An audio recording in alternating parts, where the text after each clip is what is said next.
사랑의 주님, 이 시간 주님 전에 나와 예배와 은혜와 감사로 예배드릴 수 있도록 인도하심에 감사드립니다. 오늘도 고단한 하루를 마치고 말씀과 예배의 자리를 사모하여 모인 성도들에게 영육 간의 회복의 은혜를 베풀어 주시옵소서. 주님, 온 세계가 코로나19로 인하여 끝을 모르는 가운데 힘들어하고 있습니다. 예배와 교회를 잊고 주님을 잊고 살아가는 성도들이 많아지고 있습니다.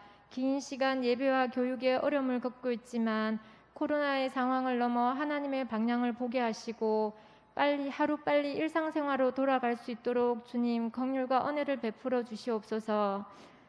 아직은 코로나19의 영향으로 위축되고 조심스러워 정상 예배로 완전히 회복되지 않은 가운데 다시 4차 유행이 온다고 합니다. 나약한 우리들을 지켜주시옵소서. 기쁨으로 예배드리고 함께 모여 기도하는 시간들이 속히 올 줄 믿습니다. 코로나19로 인하여 여름 성경학교와 수련회를 예전처럼 할 수는 없지만 교사들 모두가 한마음으로 기도하면서 지혜를 구하며 준비하는 모든 계획들을 하나님 함께하여 주시옵소서. 짧은 시간이지만 영유아부부터 청년분까지 말씀 안에서 예수님을 만나고 예수님의 삶이 내 삶이 됨을 고백할 수 있는 귀한 시간이 되게 하여 주시옵소서. 주님, 질병으로 치료 중에 있는 김원총 학생을 보혈의 은혜로 건강의 회복이 일어나도록 은혜를 허락하여 주시고 이겨낼 수 있는 힘을 주시옵소서. 치료 과정 중 더 아플 수도 있고 때로는 힘들 수도 있지만 실망하지 않게 하시고 믿음으로 이기게 하시고 모든 염려는 주님께 맡기고 주님의 뜻에 따라 기도하게 하시고 가족 모두에게 하나님께서 힘을 다하여 주시옵소서. 사랑의 주님, 이곳에 우리 교회를 세우시고 120년을 바라보는 긴 시간 동안 주님의 복음을 전하고 구제와 선교에 힘쓰게 하심을 감사드립니다. 성전 건축을 위해 전교인이 기도를 준비하고 있습니다. 성전 건축을 위한 기도를 시작으로 기도가 끊이지 않는 교회가 되게 하시고 모두가 겸손과 순종과 헌신으로 협력하게 하시고 나아가서 지역사회를 섬기고 변화시키는 영향력 있는 교회로 세워주시옵소서. 주님이 기뻐하시는 일에 주저함 없게 하시고 널 깨워서 하나님과 소통하는 교회가 되게 하시고 모든 이들이 마음과 뜻이 하나님을 중심으로 하나가 되어 함께 지어져가는 복된 교회가 되게 하여 주시옵소서. 목사님과 당회가 개혁하고 추진하는 모든 일들에 협력하고 돕는 조력자가 되게 하시어 평안한 교회가 되게 하여 주시옵소서. 이 시간 말씀 전하실 목사님 영육간에 피곤치 않게 하시고 전하시는 말씀마다 하나님의 놀라운 은혜와 역사가 나타나는 귀한 시간 되게 하여 주시옵소서. 감사드리며 예수님의 이름으로 기도드립니다. 아멘.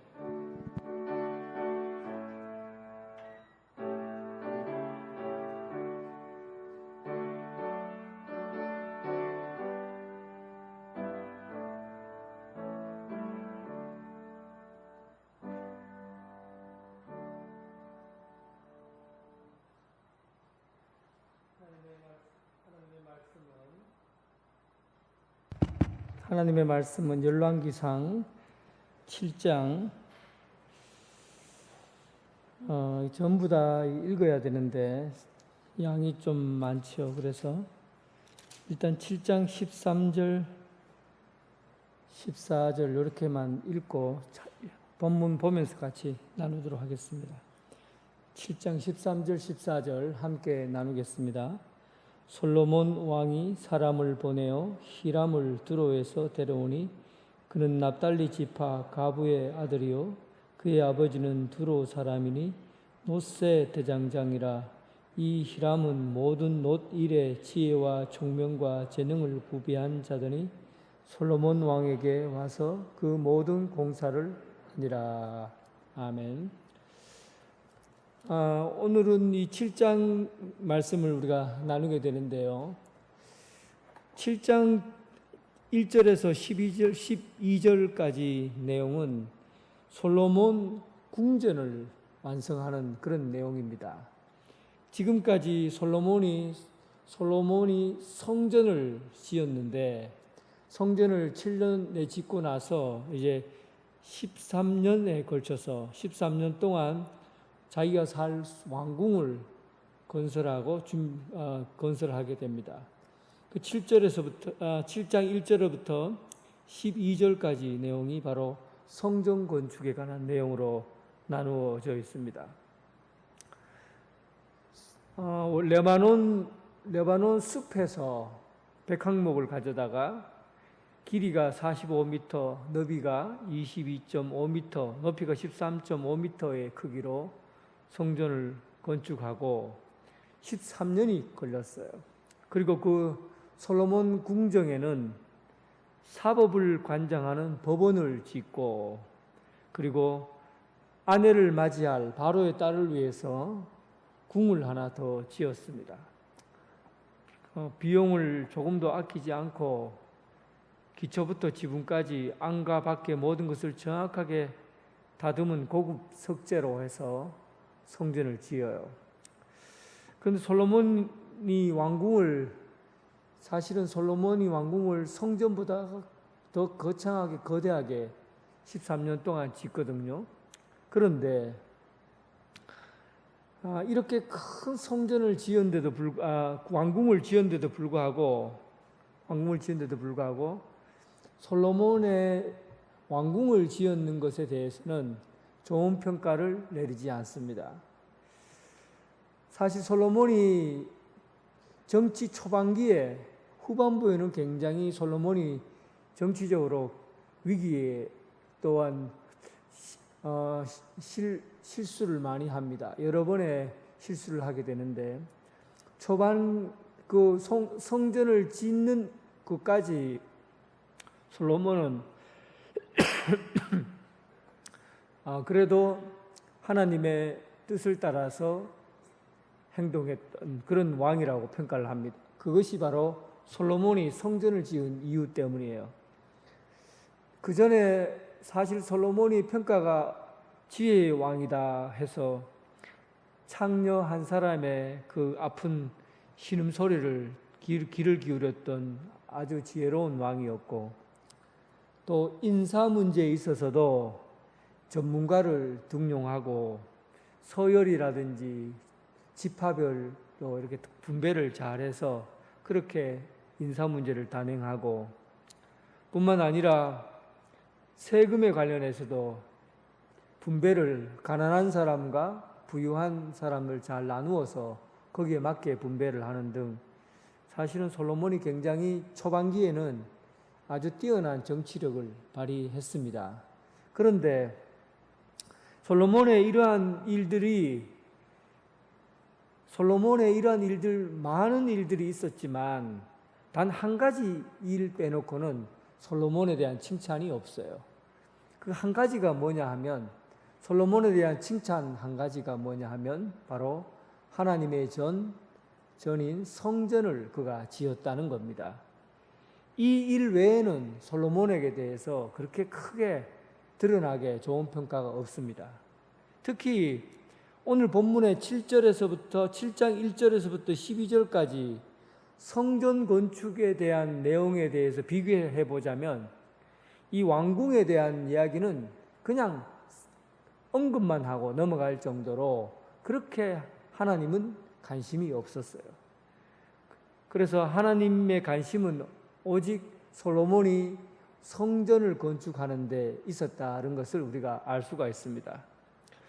하나님의 역사가 출애굽이라는 그 시점부터 시작해서 다윗 왕이 하나님의 전을 준비하고, 그리고 솔로몬이 그 일에 열매를 맺고 그 마무리를 짓게 되었어요. 하나님의 관심은 오직 솔로몬이 성전을 짓는 것, 거기에 관심이 있었던 겁니다. 우리는 무엇에 관심을 갖고 삽니까? 누구의 관심을 가지고 살아갑니까? 하나님의 관심이 머무는 곳이 우리의 시선이 머물러야 할 곳이에요. 하나님의 관심사가 여러분들의 사역이 되어야 합니다. 우리 성도들은 내가 우리 집을 거창하게 짓고, 또 내가 직장에서 아주 큰 일을 해내고, 나라와 민족을 위해서 대단한 일을 행했다고 해도 하나님이 관심 없는 일이면 그 일은 아무것도 아닌 거예요. 솔로몬 왕궁이 그렇게 호화롭고 거대하게 거창하게 짓고 마무리되었지만 하나님은 관심이 없었어요. 그런데 출애굽부터 준비했던 그 하나님의 집 광야에서 그리고 성전에 이르기까지 그 긴 과정을 하나님께서 섭리하시고 계획하셨던 그 일에 하나님은 관심을 갖고 있었던 겁니다. 솔로몬이 오직 한 가지 잘한 일이 있다면 바로 성전을 건축한 일입니다. 오늘 우리가 가져야 될 관심 어디에 있는가? 우리가 어떤 사역을 감당해야 될 건가? 여러분들의 관심사가 하나님의 관심사와 일치하고 여러분들의 일이 하나님의 사역과 일치하는 그런 복된 일이 되기를 주님의 이름으로 축원합니다. 그리고 오늘 7장 13절부터 그 마지막 절까지 성전의 두 기둥과 그리고 거룩한 기구들에 대해서 자세하게 설명하고 있어요. 그러니까 6장에서부터 예루살렘 성전이 지어진 것을 우리가 겉모양과 그리고 속에 있는 그 내용들을 지난주에 자세하게 설명을 했잖아요. 그리고 7장 1절부터 12절까지가 솔로몬 성전에 관한 부분이 끼어 있어요. 그리고 다시 13절부터 해서 마지막 절까지 성전의 두 기둥과 그리고 성전에 필요한 부속물들 그런 부분들을 정리해 놓고 있습니다. 이 일을 위해서 놋이 정확하게 얘기하면 놋보다는 청동이라고 하는 게 더 맞을 겁니다. 놋은 좀 아연이 추가되었기 때문에 놋보다는 청동이라고 보면 더 정확해요. 어쨌든 성경은 놋이라고 표현되어 있습니다. 이 청동을 잘 다루는 이 히람이라는 사람이 돌도 잘 다루고 청동도 잘 다루고 그래서 기술이 굉장히 뛰어난 사람이에요. 솔로몬 왕이 사람을 보내어 히람을 두로에서 데려왔다. 그렇게 되어 있습니다. 이 일을 위해서 특별하게 한 사람을 뽑아서 그 일을 이제 시키는 것이죠. 그런데 이 사람이 어떤 사람이냐 하면 인간적으로 보면 사회적인 계층으로 본다든지 아니면 인간적으로 보면 굉장히 소외받는 계층에 있었고 또 괄시받는 사람이었어요. 왜냐하면 한번 보세요. 오늘 본문에 읽었듯이 그는 납달리 지파 가부의 아들 이렇게 기록되어 있잖아요. 납달리 지파 자체가 지파 중에서도 아주 작은 지파예요. 그런데다가 과부의 아들이에요. 성경에는 고아와 가부를 가장 불쌍한 존재로 평가하잖아요. 그런데 과부의 아들로 태어났고 그리고 아버지는 두로 사람이고 엄마가 그 납달리 사람 히브리인이에요. 근데 이때부터 원래는 아버지 쪽에 그 혈통을 봤는데 오늘 솔로몬 이야기에 보니까 아버지 혈통보다는 목의 엄마 혈통으로 히브리인으로 평가를 하고 있습니다. 이게 아마 이때부터 됐는지 그건 잘 모르겠어요. 그런데 지금도 이스라엘은 목의 혈통입니다. 어머니가 히브리인이면 자식도 히브리인이에요. 아버지와 상관이 없어요. 그런데 요전에는 사실은 아버지에 따라서 혈통이 결정됐는데 오늘 본문에서는 혈통이 히브리 사람인 어머니와 아버지 두로 사람에 의해서 이 히람이라는 사람이 솔로몬 왕의 부름을 받고 하나님의 성전 부속물을 만드는데 오게 된 것이죠.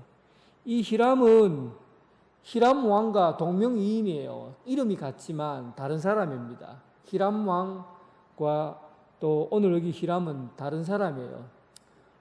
오늘 이 히람은 놋의 대장장이고 지혜와 총명과 재능을 구비했다. 그렇게 나와요. 지혜와 총명과 재능을 건축하는데 놋을 잘 다루는데 지혜와 총명과 재능을 겸비했다고 합니다. 그러니까 언어가 요즘 시대와 조금 다릅니다. 그때 당시에 지혜라고 하면 모든 기술자를 다 지혜라고 그래요. 모든 기술자를 지혜라고 그래요. 그러니까 나무를 잘 깎는 사람도 지혜자고, 그 다음에 밥을 잘 하는 사람, 요리를 잘 하는 사람도 지혜자고, 그리고 옷을 잘 만드는 사람도 지혜자고, 물건을 잘 만든 사람도 지혜자고. 특히 이스라엘에서 특별한 직업인데 곡하는 사람, 아이고 울어주는 사람, 곡을 잘하는 사람도 지혜자라. 그렇게 이스라엘은 그렇게 지혜자를 평가합니다. 그래서 어떤 분야에서 특별한 능력을 갖고 있는 사람을 지혜라고 그래요. 그러니까 히람은 어떤 한 분야에서 특별한 능력을 갖고 있었다, 그렇게 볼 수 있고, 그리고 그는 총명했다, 그렇게 기록이 되어 있어요. 총명했다. 총명하다는 것은 어려운 문제를 쉽게 처리하는 기술을 갖고 있는 거예요.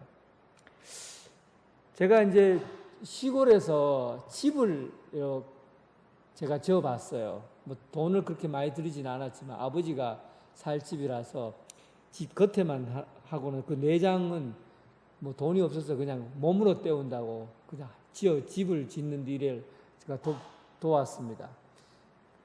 그 화장실에 타일을 깔고 그 변기를 놓는 그런 작업인데, 나는 간단해 보여서 쉬울 줄 알았어요. 그런데 이렇게 일단은 제일 먼저 중요한 게 타일을 깔 때 시멘트를 평평하게 이렇게 해야 타일을 딱 놓으면 정확하게 딱딱 놓거든요. 그런데 이 시멘트를 평평하게 아무리 해도 평평하게 안 돼요. 여기가 튀나오고 여기 들어가고 여기 튀나오면 여기 들어가고. 그래갖고 또 타일을 딱딱 올리면 하나도 줄이 안 맞아. 비탁비탁하고 위로 올라와 있고. 아이고, 해놔놓고는 엉망진창이에요.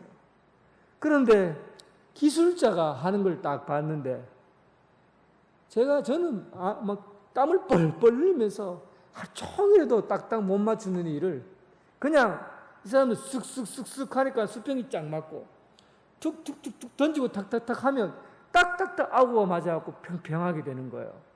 세상에 나는 막 과학적인 방법을 가지고 열심히 해도 안 되는 일들을 이 기술자들은 단번에 해내더라는 거예요. 총명이라는 것을 이런 의미에서 총명이라고 그래요. 굉장히 어렵고 불편한 일들을 쉽게 해내는 것이죠. 그래서 이 히람이라는 사람은 이런 부분에 있어서 총명했다는 겁니다. 또한 그가 재능이 있다, 이렇게 나와 있어요. 재능이 있는 사람이다. 재능도 오늘날 쓰는 그 단어가 좀 달라요. 재능이라는 히브리어 단어는 이 알다라는 의미에서 파생된 거예요. 그러니까 솜씨만 있는 것이 아니라 건축에 대해서 복합적으로 사회적인 지식을 가지고 이 건축을 하는 그런 사람이라는 뜻입니다. 제가 이제 건축책을 요즘 여러 권 보고 있는데 지붕을 보면 그 나라의 그 어느 지역인가에 따라서 지붕의 이 각이 다르다고 그래요. 그러니까 비가 많이 오는 중국, 일본, 한국과 같은 지붕은 비가 맞으면 지붕이 딱 이렇게 딱 돼 있었고 비가 내리면 그대로 쏙쏙 내려가도록 이렇게 지붕이 되어 있어요. 그런데 동남아에 가면 지붕들이 대부분 어떻게 되는지 아십니까? 절 같은 걸 보세요. 지붕이 하늘을 날아다녀요. 이렇게 비가 많이 오지 않기 때문에 바람이 많이 들어오고 비가 많이 안 오기 때문에 지붕을 이렇게 해놨어요. 그러니까 그거는 이 자연의 질서, 그리고 햇볕의 양, 그리고 비가 얼마나 오느냐에 따라서 지붕의 각이 달라진다는 거예요. 이런 지식이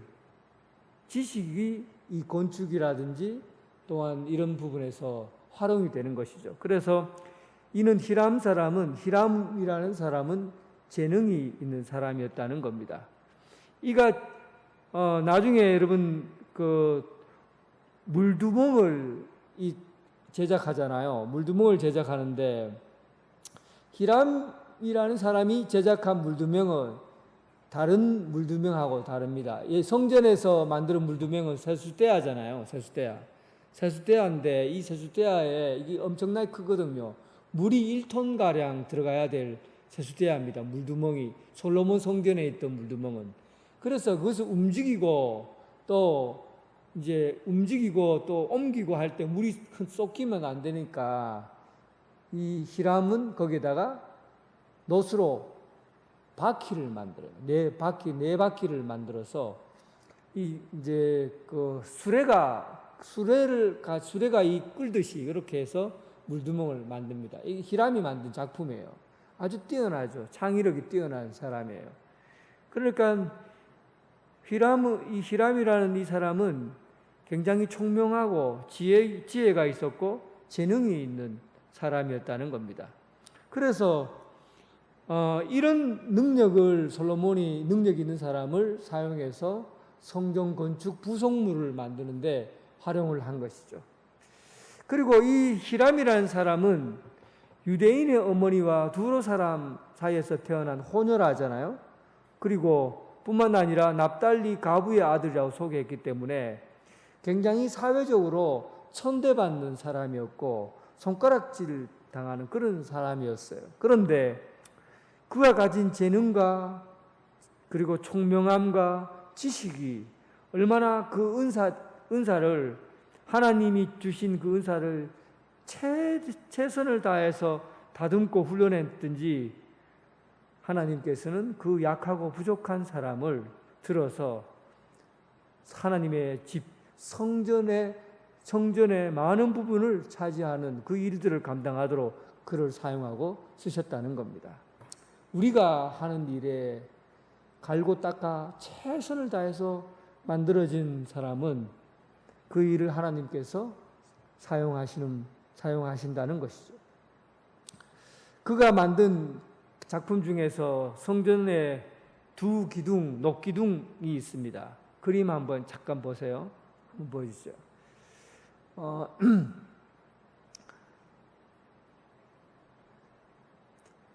지금 이 부분은 성전을 반으로 딱 잘라서 이 속을 보도록 그렇게 그려 놓은 거예요. 이제 성전 이 동쪽, 그러니까 이 앞부분 동쪽인데 이 동쪽에 보면 기둥 하나 보이죠? 옆에 있는 기둥은 그렇게 옆에 똑같이 기둥이 하나 서 있습니다. 이 기둥이 높이가 8.1m 정도, 이거 한 2배 정도 높이 되겠네요. 2배 정도 되고, 둘레가 5.4m니까 굉장히 크겠네요. 큰 느티나무 2그루가 성전 앞에다가 탁 기둥으로 서 있는 거예요. 이것을 야긴, 그리고 하나를 보아스, 이 청동으로 만들었어요. 둘 다. 청동으로 만드는데 하나를 야긴이라고 그러고 하나는 보아스라고 그랬는데 이 들어가는 입구 현관에다가 이렇게 만들어 놓은 거죠. 이 야긴 보아스라는 것이 뜻이 하나님께서 세우신다, 야긴이라는 뜻이고 또 그분에게 능력이 있다라는 의미로 야긴 보아스라는 이름으로 청동으로 만든 기둥을 세워놨어요. 그런데 여러분 그 뜻을 그냥 한마디로 얘기하면 뭐예요? 성전을 들어갈 때마다 2 기둥에 탁 서 있는데 하나님께서 세우셨다. 또 하나님 그분이 능력이 있다 하는 것은 결론적으로 얘기하자면 하나님께서 이 집의 주인이시다. 하나님께서 이 집의 주인이시고 하나님께서 이 집을 지으셨다. 솔로몬이 다 한 것 같지만 결국은 하나님께서 하셨다라는 의미를 가지고 있어요. 그러니까 시편 127편 1절에도 이런 얘기가 있죠. 여호와께서 집을 세우지 아니하시면 세우는 자의 수고가 헛되다. 결국은 우리가 하는 것 같지만 결국은 하나님께서 계획하시고 준비해 주셨던 일이 우리에게 주어진 거예요. 우리는 오늘날 우리가 교회에 대한 개념도 주님 하나님께서 허락하셔서 세우라고 하신 이 성전에 대한 개념도 우리가 계획하고 준비한 게 아니라는 것을 우리는 알아야 됩니다. 하나님이 세우신다. 하나님이 준비하시고 하나님께서 세우신다는 것을 아셔야 돼요. 하나님께서 하셔야 돼요. 하나님께서 하시지 않는 일은 우리가 아무리 수고하고 애써도 내가 해서 되어지는 것은, 인간이 힘으로 해서 만들어진 것은 그것은 하나님이 세우신 전이 아니에요. 우리의 수고와 애쓰는 모든 일들이 하나님께서 세우셔야 되는 겁니다. 여호와께서 집을 세우지 아니하면 세우는 자의 수고가 헛되며 여호와께서 성을 지키지 아니하시면 파수꾼의 깨어 있음이 헛되도다. 오늘 하나님이 하시는 일, 그 일에 여러분들 동력자라서 그 일을 감당하는 사역자가 되길 주님의 이름으로 축원합니다. 열왕기상 7장 27절부터 51절 부분에는 히람이 성전 안에 있는 거대한 녹기둥, 놋바다, 물두멍, 부삽, 대접 이런 것들을 다 만드는 그런 과정들이 이렇게 자세하게 설명이 되었어요. 이 놋이라는 것, 놋은 이 빛난 놋으로 만들었다고 그러는데, 이 빛난 놋이라는 것은 마라트라는 단어를 쓰거든요. 이 마라트는 미끄럽게 하다, 그리고 빛나게 하다, 이런 뜻을 갖고 있어요. 마라트, 빛난 놋이라는 뜻인데, 여러분 놋그릇 혹시 이렇게 닦아본 적 있습니까? 놋이 왜 시커멓게, 옛날에 제사 지내던 사람들은 잘 알 텐데, 저는 제사는 지내지 않았지만 여기 큰 집에 가면 제사 지낼 때 보면 일단 놋그릇부터 닦아요. 그러면 이 다 그릇이 놋으로 되어 있으니까, 그 수세미가 그때 없어서 보통 뭘로 하냐면 집, 맞죠? 집을 이렇게, 그 안에 모래를 썩는지 안 썩는지 몰라요. 집을 가지고 그 시커먼 걸 이렇게 문대는데, 제가 보면 옆을 아무리 문대도 이게 반짝반짝할 때까지 이게 쉽지 않아요. 굉장히 힘들어요. 오랜 시간을 막 그 시커먼 거를 닦아내고 그래야 나중에 되면 닦으면 닦을수록 놋이 반짝반짝거리고 빛이 나요. 놋이 빛날 때까지 하려고 하면 그 수고와 고생이 얼마나 많은지 몰라요. 그래서 저는 그런 경험이 없지만 그 제사를 준비하는 여자분들이 하는 얘기가 놋그릇 닦는 것만큼 힘든 게 없다, 그런 얘기를 자주 하는 걸 들었어요. 제사 지내면 몸소리 난다. 이 놋그릇 닦는다고 힘이 든다는 거죠. 그런데 이 놋을 가지고 이 빛나게 하는 이 일인 것처럼 우리 신앙도 마찬가지예요. 우리 신앙이 어떻게 하면 빛이 납니까? 끊임없이 놋그릇을 닦아서 빛이 나듯이 영적인 훈련을 통해서 우리 신앙이 빛이 난다는 거예요.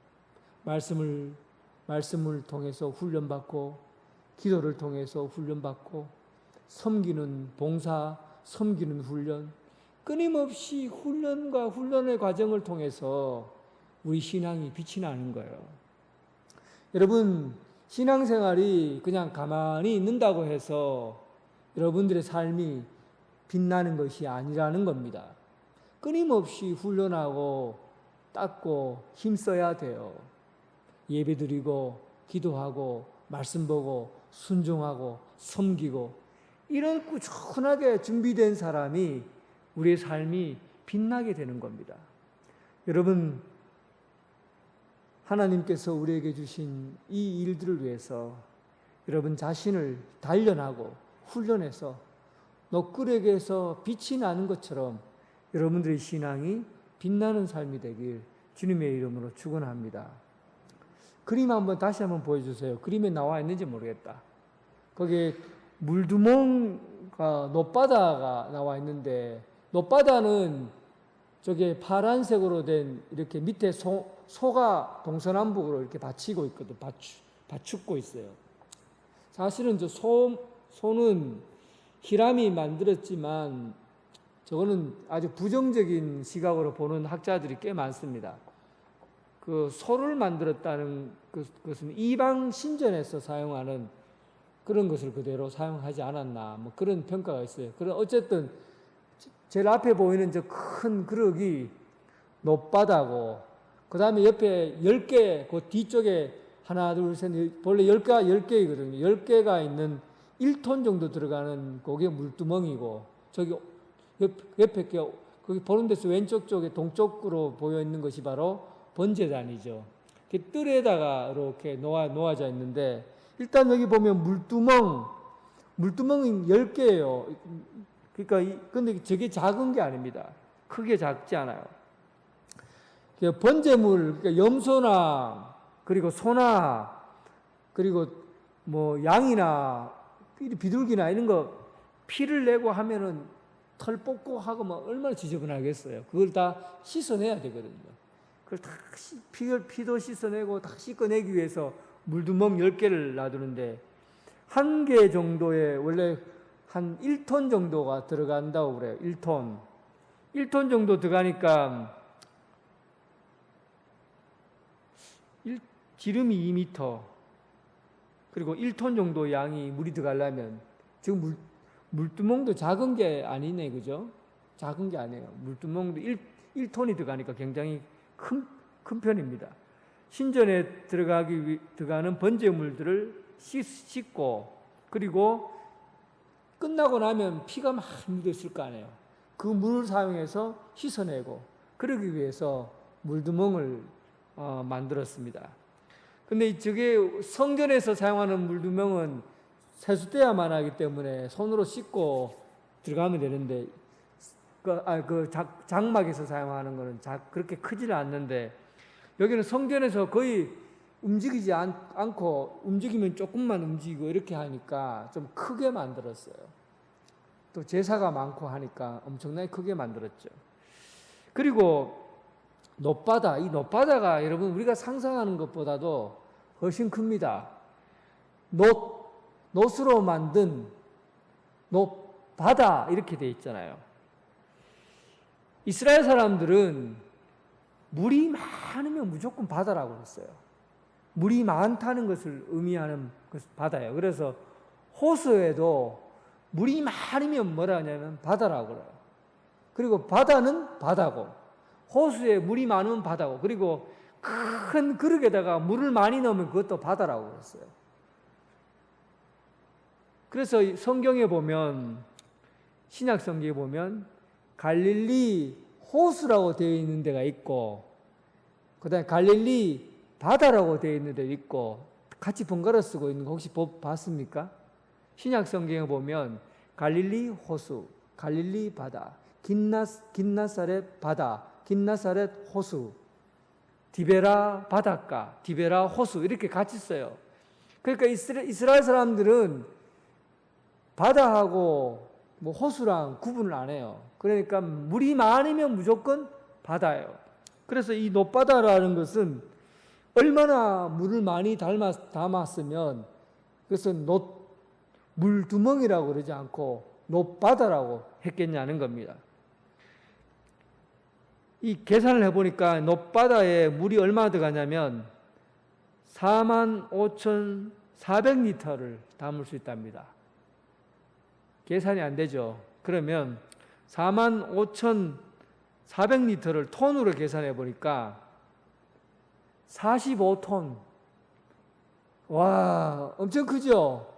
45톤의 물을 거기다가 넣어 놓으니까 아이고 얌이다, 얌. 얌이 바다라는 뜻이거든요. 와, 저건 얌이지. 물이 막 이 놋바다 얼마나 크다는 거예요. 45톤이 거기 들어가니까. 그런데 제가 상상을 해봤어요. 이게 여러분 저 물을 채우려고 하면 성경에는 기록되어 있지 않아요. 45톤의 물을 채우려고 하면 이거 어떤 일이 벌어질까? 이거 한번 생각해 봤어요? 요즘 같으면은 저 물 채우는 거 간단하잖아요. 호수 쫙 땡겨갖고 수도꼭지 딱 틀면은 졸졸졸 나갖고 물 딱 채우면은 그득 금방 뭐 1시간에 2시간 채우면은 45톤도 다 채울 수 있어요. 그런데 여러분, 그때 당시에는 호수가 어디 있습니까? 그 뭐 물을 닿는 단지 같은 거 이렇게 해갖고는 어깨에도 메고 뭐 머리에 맸든지 어깨에 맸든지 해서 물을 저 밑에 물이 나오는 곳까지 가서 거기에서 기부원 그 샘물에 가서 이 윗샘 아랫샘 해서 그 샘에 있는 물을 길러다가 보통 한 사람이 30리터의 물을 옮긴다고 해봅시다. 30리터의 물을 나르는데 2,000번을 날라야 저 물을 채울 수가 있는데 2,000번까지 날려고 하면 그게 예루살렘 오르막까지 얼마나 여는 예루살렘이 아니죠. 타라우다 그 타작마당 그까지 올라가려면 이게 오르막이거든요. 2.5m 아니, 오르막을 계속해서 올라가서 조금 높은 데 자리 잡고 있고 그리고 다 갖고 와서 이 높바다에다 집어넣으려고 해도 이게 2.5m예요. 2.5m라고요. 그러니까 그다가 사다리 같은 걸 놓고는 여러 사람이 2,000번을 가지고 물을 날라야 채워야 그게 그래야 45톤의 물을 채울 수가 있습니다. 제사 지낼 때마다 이 몸소리 날 것 같아. 그죠? 얼마나 많은 양의 물을 채워야 됩니까? 그런데 이 일을 위해서 이 물을 채워서 뭘 하냐면 제사장의 몸을 씻고 정결을 하기 위해서 이 물을 채웁니다. 제 거룩한 구별된 거룩함 정결한 그리스도인이 되기 위해서 얼마나 많은 수고를 해야 된다 하는 것을 성경은 보여주고 있어요. 제사장이 정결하기 위해서 수많은 사람들이 그 물을 떠서 물을 채워야 하고 그래야 그 그리스도인으로서의 정결함이 그 사람의 정결함이 드러나게 되는 겁니다. 그래서 우리가 정결하게 산다는 것은 그냥 목욕하고 깨끗하게 씻는 것이 정결한 것이 아니라 일상에서의 삶이 하나님의 일을 위해서 수고하고 땀 흘리는 그 일로 인해서 우리 신앙이 정결해진다는 거예요. 정결한 삶이라는 것이 그냥 목욕한다고 해서 씻는다고 정결해지는 것이 아니라 수많은 사람들의 수고와 노고가 그 물을 채우듯이 제사장의 정결은 삶에서 애쓰고 힘써서 그렇게 땀 흘린 가운데서 하나님의 사역을 위해서 땀 흘린 그 일들을 통해서 우리의 삶이 구별되고 정결한 삶이 된다는 겁니다. 여러분, 정결한 그리스도인, 구별된 그리스도인의 삶, 여러분들이 살아가는 삶의 현장에서 물을 길러서 수천 번을 물을 떠서 담는 심정으로 정결한 믿음의 신앙, 그런 삶의 태도로 여러분의 신앙을 지켜나갈 수 있기를 주님의 이름으로 축원합니다. 그리고 40절에 히람이 물두멍과 부삽과 대접들을 만들어요. 물두멍은 아까 얘기했고 부삽과 대접을 만드는데 부삽과 대접은 번제를 드릴 때 사용하는 겁니다. 번제를 드리면 죄 찌꺼기 같은 게 많이 날아다녀요. 그러면 그 죄를 삽으로 떠서 모아두고 대접은 희생제물의 피를 받는데 사용되는 겁니다. 그러니까 그리고 마지막 찌꺼기를 정리하는 것으로 부삽과 대접의 역할을 하는 것이죠. 그러니까 모든 번제물에 대한 죄 같은 걸 치우고 피를 담아놓고 이러면서 지저분한 것을 정리하는 그런 역할을 하는 거예요. 교회를 설명할 때 몸으로 비유를 하잖아요. 사도 바울은 교회를 몸이라고 비유하는데 그런데 그 몸에는 아주 하찮아 보이는 눈썹이나 발톱과 같은 이런 것들도 하나님 교회는 가장 귀한 것으로 사용된다 그렇게 말해요.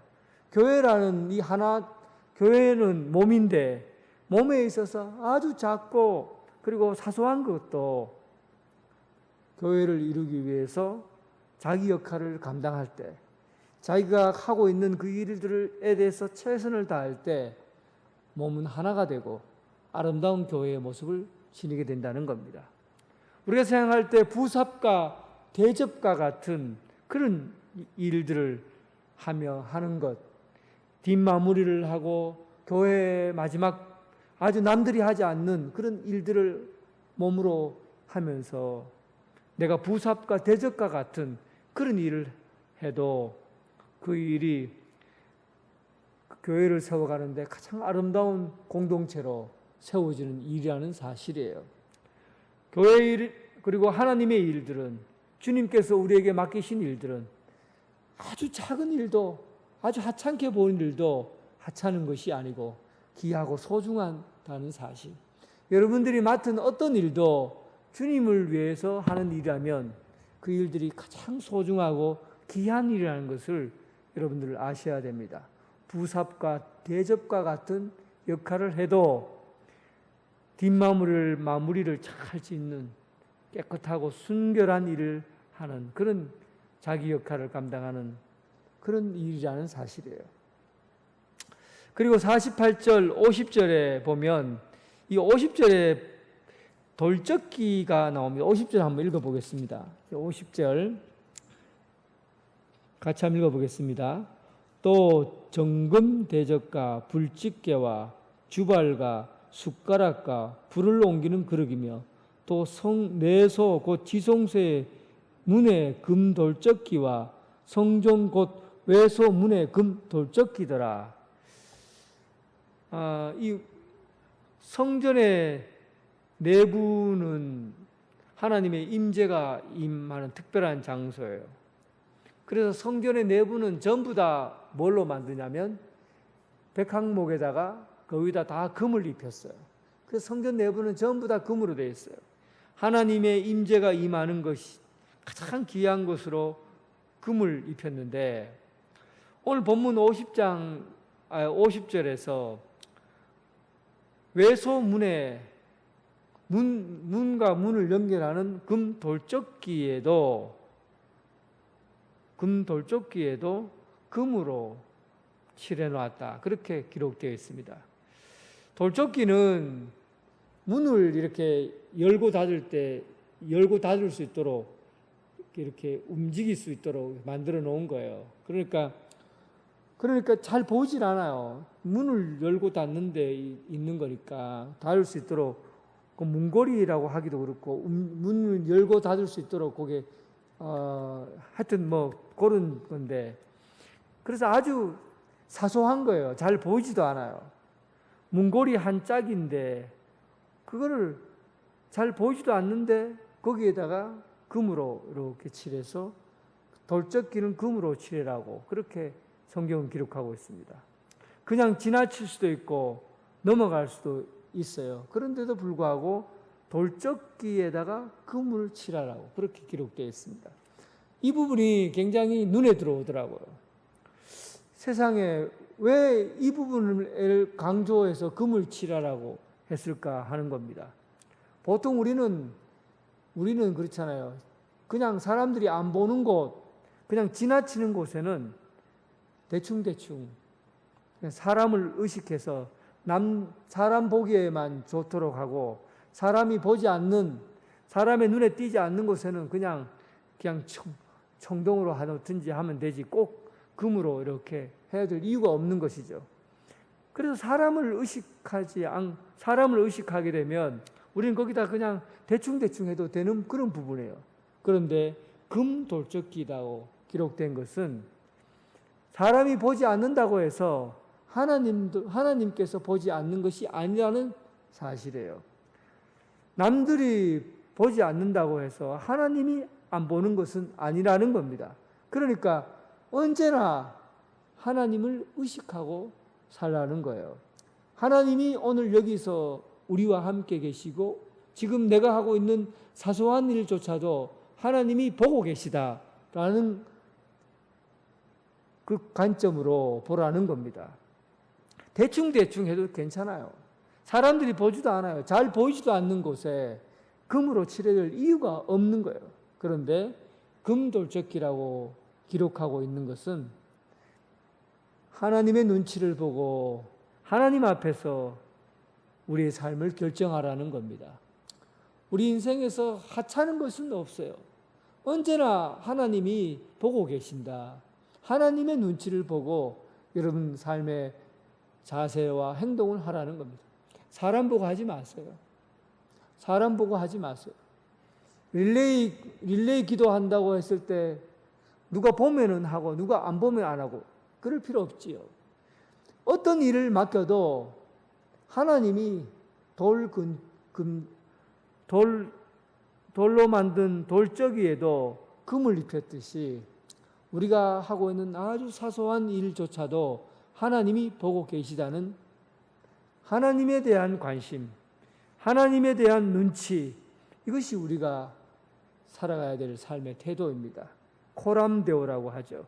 하나님 앞에서 내 삶을 선택하는, 하나님 앞에서 내 삶을 선택하는, 어떤 일도 하나님 앞에서 선택해서 사람 보라고 하지 마시고 사람 본다고 하지 말고 하나님 앞에서 내 삶의 자신들을 드리고 선택하는 그런 삶을 살기를 주님의 이름으로 축원합니다. 오늘 기도 제목을 함께 나누도록 하겠습니다. 함께 기도할 내용들이에요. 여러분 인생에서 관심이 있는 게 뭡니까? 하나님의 관심이 여러분들의 관심사가 되길 바랍니다. 하나님께서 내게 무엇을 원하는지, 하나님이 원하시는 것이 무엇인지를 오늘 한번 기도하면서 생각해 보시기 바랍니다. 여러분들의 처지와 환경에 무릎 꿇지 마시고 하나님은 언제나 우리 은사를 잘 다듬고 열정을 다해 사용하시길 원합니다. 사소하고 작은 것이라도 하나님의 것이라면 끝까지 해낼 수 있도록 기도하시기 바랍니다. 내가 가진 은사로 하나님의 일을 빛나게 할 수 있는 성도가 되게 해달라고 기도합시다. 그리고 교회를 위해서 기도해 주시기 바랍니다. 하나님이 세우신 이 교회가 120주년을 준비하는 어떤 어려움과 환경과 난관도 이겨낼 수 있는 지혜와 힘을 달라고 기도해 주시기 바랍니다. 구역별 릴레이 기도를 통해서 하나님의 손길을 경험하도록 기도해 주시기 바랍니다. 아까 권사님 기도했듯이 김은총 학생을 위해서 기도해 주시기 바랍니다. 지금 전화를 해보니까 수술은 조혈모 이식 수술은 잘 끝났는데 몸에 지금 열이 계속 난다고 그래요. 적응 중일 거라고 생각하는데 몸에 계속 열이 나는데 숙주 반응이 일어나지 않도록 기도해 주시기 바랍니다. 그리고 감염과 합병증 없이 생착할 수 있도록 기도해 주시기 바랍니다. 숙주 반응이 일어나지 않고 감염과 합병증 없이 생착할 수 있도록 그렇게 기도를 부탁을 하더라고요. 그렇게 여러분 기도를 해 주시기 바랍니다. 우리 함께 합심해서 4가지를 가지고 기도하시기 바랍니다. 기도드리겠습니다. 하나님 아버지께서 우리에게 세우신 우리 인생의 목적이 무엇인지, 하나님께서 우리에게 보여주신 사역과 삶, 우리가 하고 있는 일들이 어떤 일들이라도 내가 생각하는 관심과 이런 일들로 주님 앞에 나가는 것이 아니라 하나님께서 세우시는 일, 허락하시는 일들에게 중심을 두고 주님의 일들을 감당해 갈 수 있도록 도와주시옵소서. 아버지 하나님, 내 맘대로 사는 것이 아니라 아버지 뜻대로 살아가게 하여 주옵소서. 내가 원해서 하는 것이 아니라 하나님께서 원하시는 일이기 때문에 앞장서서 그 일을 감당해 갈 수 있도록 도와주시옵소서. 우리의 처지와 환경이 하나님 참으로 어렵고 힘들지만 우리가 가지고 있는 은사 그리고 열정을 잘 다듬어서 주님께서 원하시는 일들을 감당해 가게 하시고 그 일들을 함께 해 나갈 수 있도록 도와주시옵소서. 아버지께서 우리에게 맡긴 일이라면 사소하고 작은 일이라도 열정을 다해서 끝까지 주의 일들을 감당해내게 하시고 하나님께서 우리에게 주신 은사를 통해서 아버지께서 세우신 아름다운 교회 그렇게 세워져 갈 수 있도록 도와주옵소서. 하나님 아버지 120전을 준비하면 릴레이 기도를 준비하고 있고, 또한 하나님 여러 가지 건축을 위해서 많은 시간과 땀을 내어서 준비하고 있습니다. 우리가 생각하는 것보다 아버지 하나님 경제적으로 큰 어려움에 있고, 또 건축에 있어서 여러 가지 부족한 점들이 많이 드러나고 있습니다.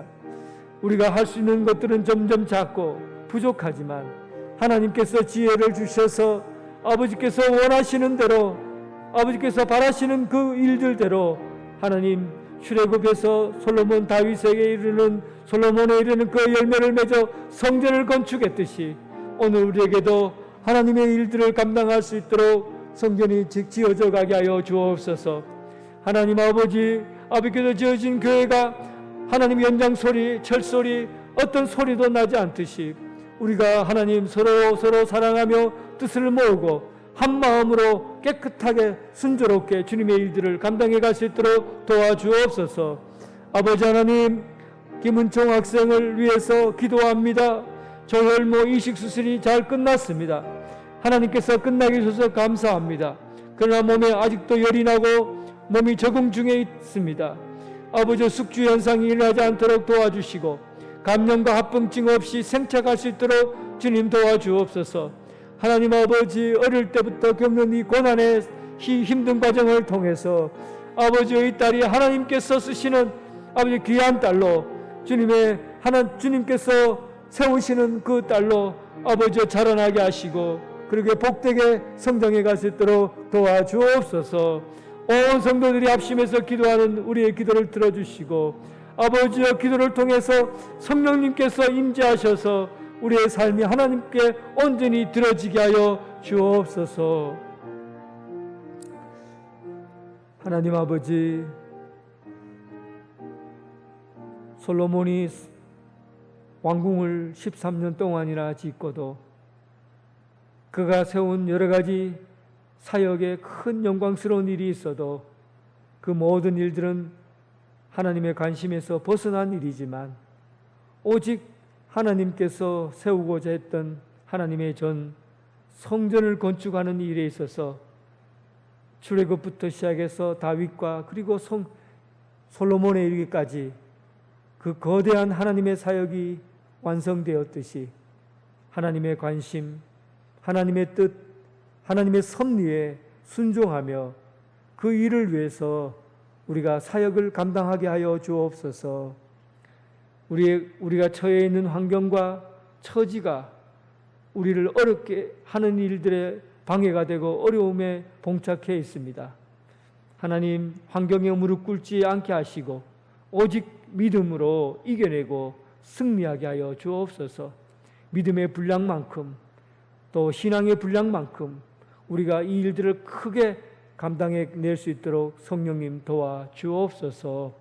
우리 교회가 아직도 하나님 성도들이 한 마음 한 뜻으로 주님의 일들을 감당해야 하는데 하나님 작은 생각과 또 서로와 다른 의견들로 인해서 시끄럽지 않고 그리고 연장 소리 이렇게 시끄러운 소리 없이 조용한 가운데 하나님께서 원하시는 아름다운 교회로 세워져 가게 하여 주옵소서.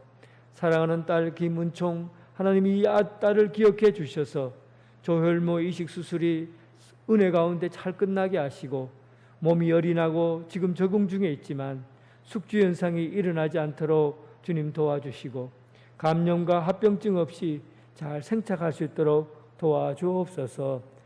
이 딸이 이런 어려움을 통해서 하나님께서 세우시는 딸로 귀하게 잘 자라날 수 있도록 도와주옵소서. 예수님 이름으로 기도드립니다. 아멘.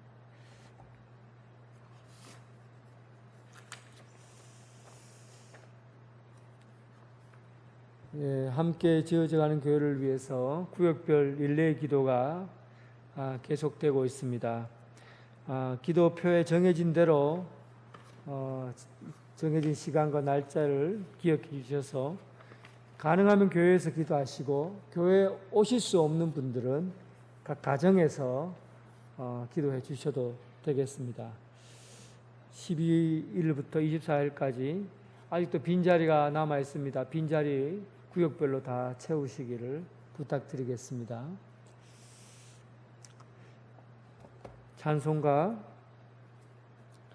267장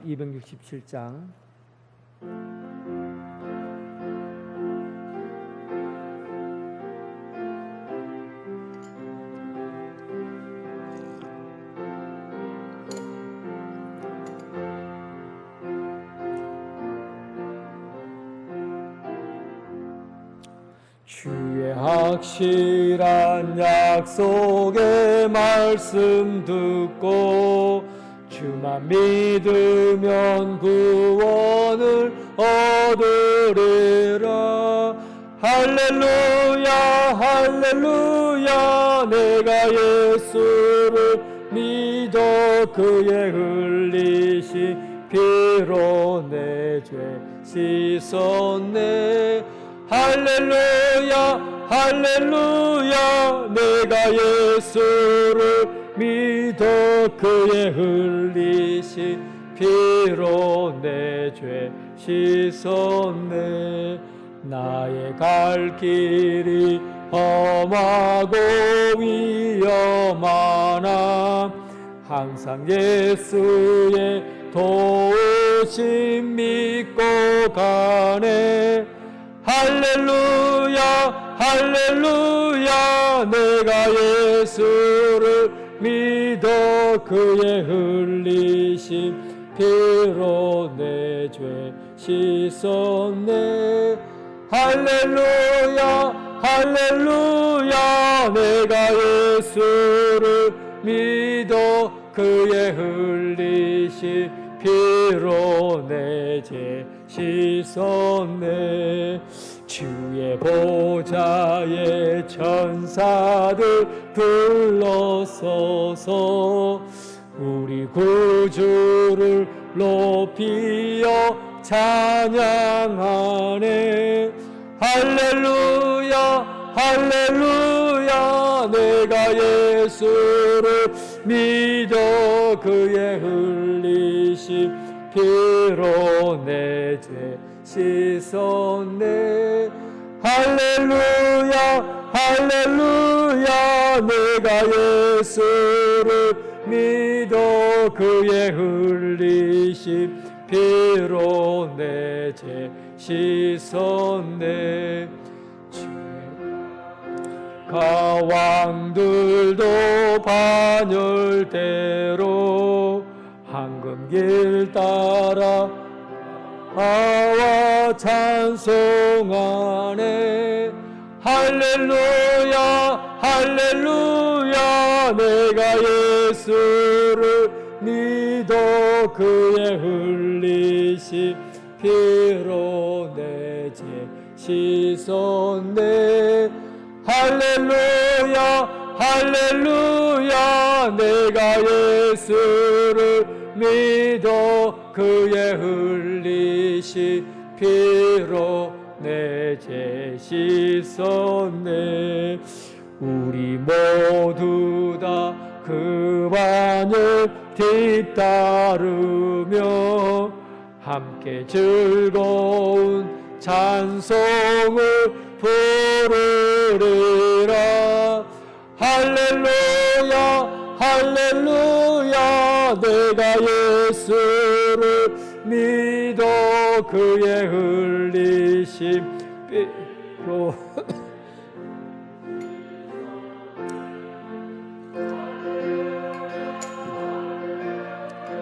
내가 예수를 믿어 그의 흘리신 피로 내 죄 씻었네. 주님 가르치신 기도로 예배를 마치겠습니다. 하늘에 계신 우리 아버지, 아버지의 이름을 거룩하게 하시며 아버지의 나라가 오게 하시며 아버지의 뜻이 하늘에서와 같이 땅에서도 이루어지게 하소서. 오늘 우리에게 일용할 양식을 주시고 우리가 우리에게 잘못한 사람을 용서하여 준 것 같이 우리 죄를 용서하여 주시고 우리를 시험에 빠지지 않게 하시고 악에서 구하소서. 나라와 권능과 영광이 영원히 아버지의 것입니다. 아멘.